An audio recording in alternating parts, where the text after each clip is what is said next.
Afternoon. You don't know already who we are already. Man like Rubes. Fems. Yes. So, another poll came to me this morning, top of my head. So I just thought, let's bang it on there while it refreshing the mind.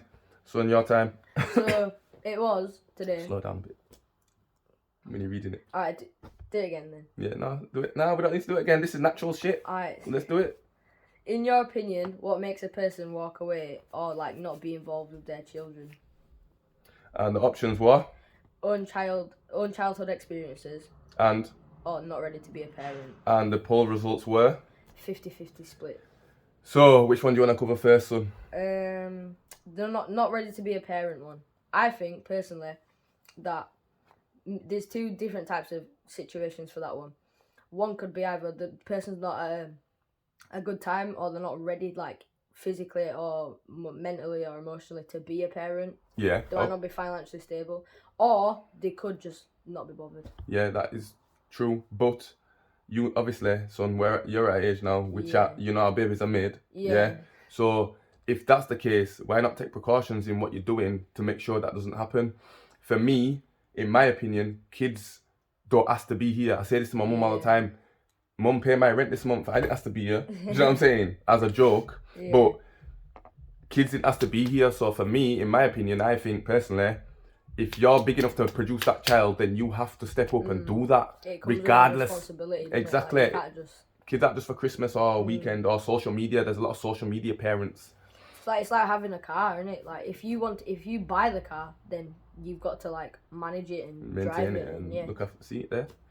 And so I think not being ready to be a parent is a really, I'm gonna be brutally honest, it's a cop out. It's a cop out because it's an easy way. Oh, I'm not ready yet. What do you mean you're not ready yet? You was ready to lay down and do what you was doing and give it the big I am, but yet you can't. And this swings both ways. This isn't just about men. This is about women, because I know a lot of women that have walked away from their kids. They've looked at their kids and walked away from them. How can you do that when you've carried that child for a certain amount of time? That's that. Have you got anything else to add on that, bro? Nah, literally, that's like all it is. It comes with responsibility. Could you understand why anybody would walk away from their child?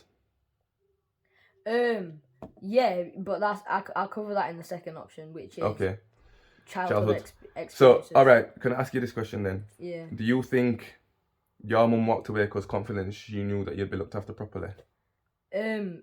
Not just that fact, because she knew I wouldn't like fall down or anything. She knew I'd be all right. Yeah, because she knows you're strong. Yeah.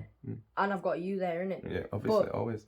I think I voted for this one. Yeah, the childhood experiences, because my mum, when like she was going through her childhood and that, she had a very like bad childhood basically, and like traumatized her. Yeah, and sometimes in what you see, obviously, what you see in your childhood affects your adult life regardless. Yeah. And sometimes it could be subliminally, so you don't even know it's happening, but it's happened because of something that stemmed from your childhood. Something could like trigger it. And life gets on top of you as an adult. So we're understanding in that way. We've still got a little compassion in that sense when it comes to that.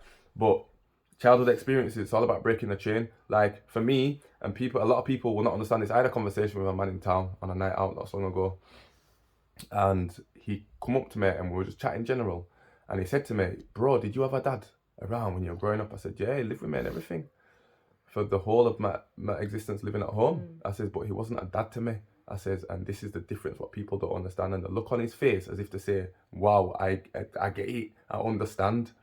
So I think my childhood experiences has made me a better dad, because I never wanted to be the dad that my dad was to my son. But I'm saying there's different cases when it comes to that though, because like there's different mindsets. Yeah, there is. Like one person could have a bad childhood and it could skyrocket him and lead him away. Like let's say your mum drank a lot of alcohol, you'd not want to ever touch alcohol in your life. Or as one person would just result to alcohol. So there's different types of mindsets. So what you're saying is it's down to mindset and how strong you are and how you can overcome things. Like for me, I discuss my childhood with you because I'm over it, and I can openly talk about it now because I'm over it. Where other people have different coping mechanisms. So yes, son, you're totally right there. You're totally right. So sort of it's like a full recap. Just when it comes to kids asking them sort of questions, or you're asking yourself them sort of questions, always remember that you're still learning yourself about life. I'm still growing up. I'm 36, yeah, but I'm still learning about life. I'm still trying to learn about life, balance this, balance that, and still be a parent. So like, always remember, you're not alone. You're not the only person like going through something. There you go. Just keep your heads up, and that's it. If somebody says to you they're not ready to be a parent, kids will realize eventually who people are. You cannot. One thing I'd suggest you not do is put things into a child's head, because a kid needs to realize for themselves. You've got no right to sabotage that relationship before it started, or it started. I'd rather you be honest with me than lie to me, innit? Because whenever I ever lied to you, literally never. I'm always honest with you with every little nook and cranny about life. I've always never lied to your son, and I never will, because you don't lie to kids. That sets them up to lie. No. I've got one time you lied to me. Go on. You said to me, right, when I was little, you went, Santa Claus is real. Right? And then guess what happened? What happened? I seen you, munching on some cookies and milk. That don't look like Santa to me. So, were you trying to say I messed up your childhood? Yeah, man, you did. Joking. No, jokes aside though. Yeah. Nah. Yeah, you know, seriously, son, I would never, ever lie to you. Yeah, I know. Fair enough. The odd little white lie, like at Christmas, I told you I got your samurai swords and I got your Xbox. Yeah. Them kind of things there. Yeah, but obviously. in terms of general, real stuff, I'm not gonna do that. Yeah. And you done already. So yeah, it was quite a tough one, that for me. Do you feel like with it being 50-50? Yeah. Do you feel like we've covered the points, Dawson?